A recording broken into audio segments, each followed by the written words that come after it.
Assalamualaikum warahmatullahi wabarakatuh. Saya Yanuar Rifki Megantara, NIM 206193, kelas NS1 Pariwisata, akan menjelaskan bab tentang persediaan. Persediaan adalah pos-pos aktiva yang dimiliki oleh perusahaan untuk dijual dalam operasi bisnis normal, atau barang yang akan dijual atau dikonsumsi dalam membuat barang yang akan dijual.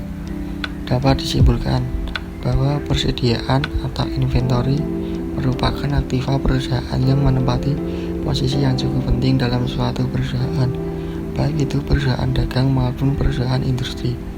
Apalagi perusahaan yang bergerak di bidang konstruksi, hampir 50% dana perusahaan akan tertanam dalam persediaan, yaitu untuk membeli bahan-bahan bangunan. Berdasarkan pengertian di atas, maka perusahaan jasa tidak memiliki persediaan. Perusahaan dagang hanya memiliki persediaan barang dagang, sedang perusahaan industri memiliki 3 jenis persediaan, yaitu persediaan bahan baku, persediaan barang dalam proses, dan persediaan barang jadi. Dalam laporan keuangan, persediaan merupakan hal yang sangat penting, karena baik laporan rugi atau laba maupun neraca tidak akan dapat disusun tanpa mengetahui nilai persediaan. Kesalahan dalam penilaian persediaan akan langsung berakibat kesalahan dalam laporan rugi atau laba maupun neraca. Jenis-jenis persediaan. Bahan baku adalah barang persediaan milik perusahaan yang akan diolah lagi melalui proses produksi, sehingga akan menjadi barang setengah jadi atau barang jadi sesuai dengan kegiatan perusahaan. Besarnya persediaan bahan baku dipengaruhi oleh perkiraan produksi, sifat maksimal produksi, dapat diandalkannya biaya pemasok, serta tingkat efisiensi penjadwalan pembelian dan kegiatan produksi. Yang kedua adalah barang dalam proses. Barang dalam proses adalah barang yang masih memerlukan proses produksi untuk menjadi barang jadi, sehingga persediaan barang dalam proses sangat dipengaruhi oleh lamanya produksi, yaitu waktu yang dibutuhkan sejak saat bahan baku masuk ke proses produksi sampai dengan saat penyelesaian barang jadi. Perputaran persediaan bisa ditingkatkan dengan cara memperpendek lamanya produksi. Dalam rangka memperpendek waktu produksi, salah satu cara adalah dengan menyempurnakan teknik-teknik rekayasa, sehingga dengan demikian proses pengolahan bisa dipercepat. Cara lainnya adalah dengan membelinya bahan-bahan dan bukan membuatnya sendiri. Yang ketiga adalah barang jadi. Barang jadi adalah barang hasil proses produksi dalam bentuk final, sehingga dapat segera dijual. Pada persediaan ini, besar kecilnya persediaan barang jadi sebenarnya merupakan masalah koordinasi produksi dan penjualan.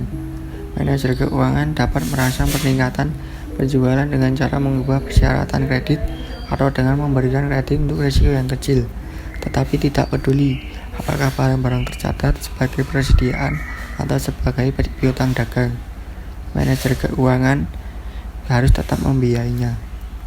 Sebagai perusahaan lebih suka menjualnya dan tercatat sebagai piutang dagang, karena dengan demikian untuk menuju realisasi kas tinggal satu langkah saja, dan laba potensial dapat menutup tambahan risiko penagihan piutang.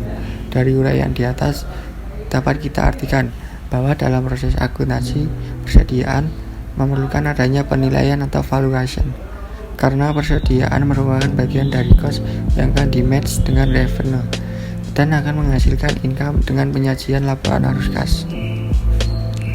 Selanjutnya adalah sistem pencatatan persediaan untuk dapat menetapkan nilai persediaan pada akhir periode dan menetapkan persediaan selama satu periode.